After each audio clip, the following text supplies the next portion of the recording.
situations. I'm working on some cases right now that are, you're all familiar with the Bob Friend thing that happened in the paper. Several that could go that direction.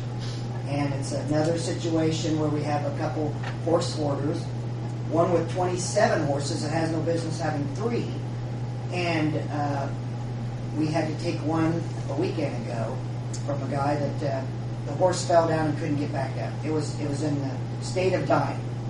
And so I always try to offer owner surrender before I go the route of getting a warrant to seize it. I want to give them every opportunity to let us try to save that animal's life. But then you might get somebody that's refusing to do that and will stand there blue in the face telling you that animal's in absolute good health when on a score of 1 to 9, 9 being the fattest and 1 being near death, and those horses are in 1 and 2 score, and they swear that horse is going to make it through this winter, and the horse goes down and bucking and can't get back up, and then's when I have to make a decision. Mike, I think we're going to get a new ordinance out of this. I don't know to what degree. I think we still need time to look at this and see what you think. And I don't know when you're prepared to go to the county and the town councils as well.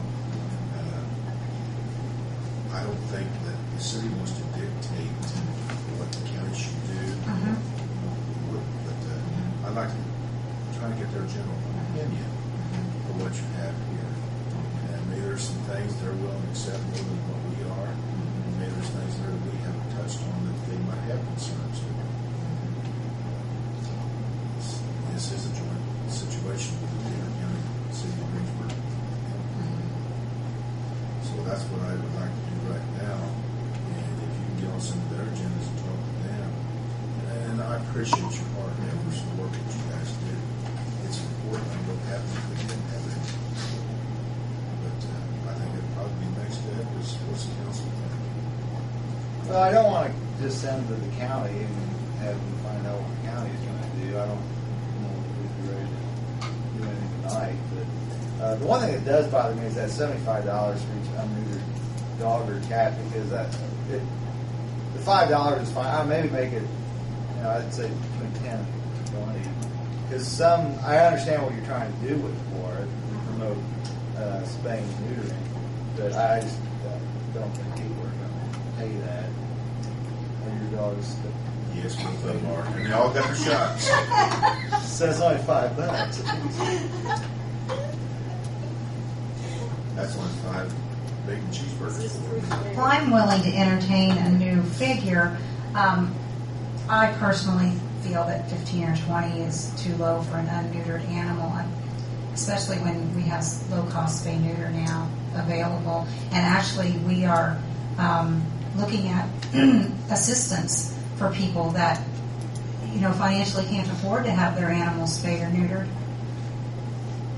We don't have that all figured out yet, but the board, that's what we talked about at our last meeting. So, I'm willing to negotiate with that, but this is essentially a voluntary donation to the animal shelter. Just to make it 75, I think it's just going to encourage people to ignore it. How honest are people? $75 worth of $20 worth. Yeah, it doesn't make any difference. Yeah, that got a good 50. Just food for thought. Council at one point talked about having a one-time license. And I think we were in agreement on Yeah. that. So if you did that, but then you maybe had a $15 or $20 penalty, or not penalty, would it make sense for unneutered pets to still have the annual licensing where they have to pay $15 or $20? And the only reason I bring that up is going to the point that I think Laura and Mike had brought up at the conference that I had with them, is that we're trying to put a number out there that is going to push people towards the neutering of the animals. And I certainly think that should be encouraged, Tim, but I think what this is going to end up being is a civic lesson to your kids when you take them to the animal shelter with the licensed Fido and you pay the $5. I think $75 or even $25 might be a as much for that. Because again, I see this as a voluntary donation to the animal shelter. That is a tool though that you can use if a dog or cat's running around, it's not licensed. And something else, when you pick a pet up, and it's only $20 or $25 for the license for a non-spayed or neutered animal, you might be more apt to get the people to pay that when you can catch them to get their animal back. Because with $75,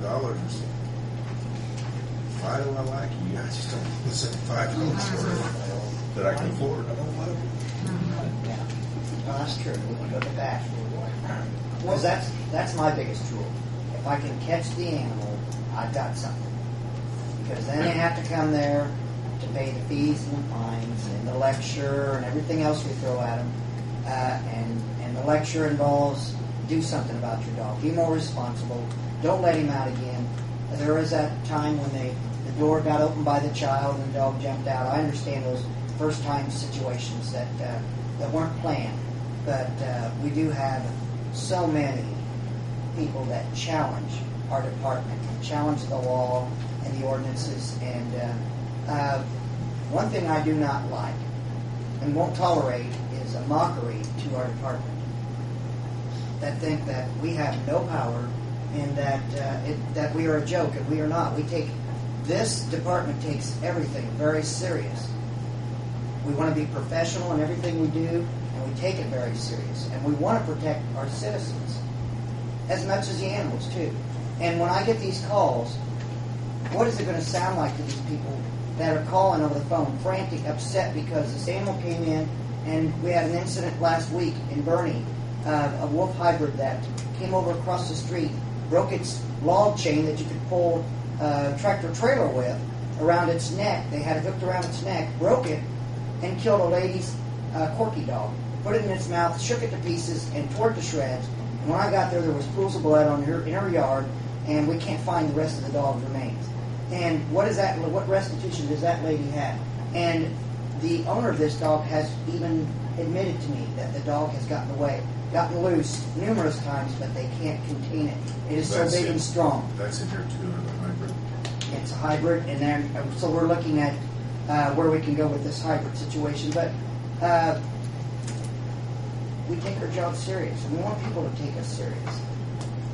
It's not a laughing matter, and if someone gets hurt, and ever since its pit bull attack back in last July, wouldn't believe how many calls I get about dog running at large in a yard, and they say it's a pit bull. When I get there, it's a Chihuahua. But every dog now is a pit bull to people because they're so afraid of that situation that happened. No, I said earlier, I don't mean we're going to follow what the county wants to do, what they suggest. And it's a little bit different city than what it is in the county. But we just need a little time to look at it and give you a little time to explore what else is going on that we, like I said, we may have to I guess what direction are we giving them though? We've made a couple of suggestions for changes. I don't think it's something we do overnight. We may We've had done this in for the next meeting. 6 months. You know, Yeah. we've had that been 2 meetings a month. I'm just concerned if we don't have something, to go to the county with that, I mean, I'm just concerned if someone doesn't make a decision, Well, no one's going to make Yeah, one. this was presented 6 months ago. I read it over August, again. yes, you're right. I mean, I guess I'm ready to, with the changes we've made. Well, but you're saying you don't like that $75, so how could you be ready? Well, if we Like change that to. And we can. We can. We're ready right now. We're not going to throw the baby out with the bathwater here. No, we want to We're open to any changes tonight. If you guys have an idea of make a suggestion, and we can change We'll that. get the things revised and come back. And Yes, According to Tim, yes, like you there said you go. earlier, Yeah. Yeah, sure. ordinances could be amended, so it's Sure. not like we're set in stone here. I mean, we can make changes as we go, not that we want to, but if we can get the bulk of what we're looking for in an ordinance set out to them, then we can make the changes, I guess, as we go. But it would be nice to have another Clear. 2 more weeks or a if we have a meeting the third week of this month, or possibly Right now, there isn't anything on the agenda or schedule, but Good as Laura